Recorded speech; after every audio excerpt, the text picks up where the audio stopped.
అనంతపురం జిల్లాలో వర్షాల కోసం గ్రామస్తులు వినూత్న ఆచారాన్ని నిర్వహించారు.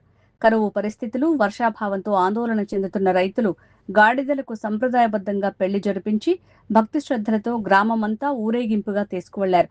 ఊరేగింపు వెళ్లిన ప్రతి ఇంటి ముందు మహిళలు బిందెలతో నీళ్లు పోసి మొక్కులు చెల్లించుకున్నారు.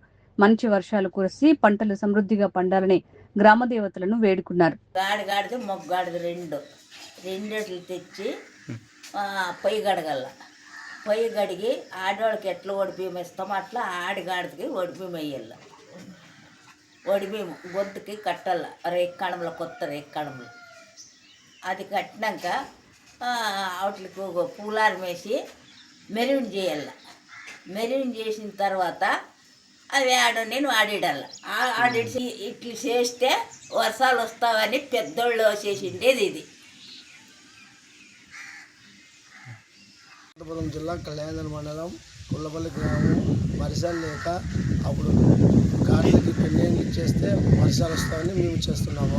అప్పుడు మన పెద్దోళ్ళు పూర్వకాలంలోన ఇలా చేస్తుంటే దానికి ఇలా చేస్తున్నాము మేము వర్షాలు రావాలని.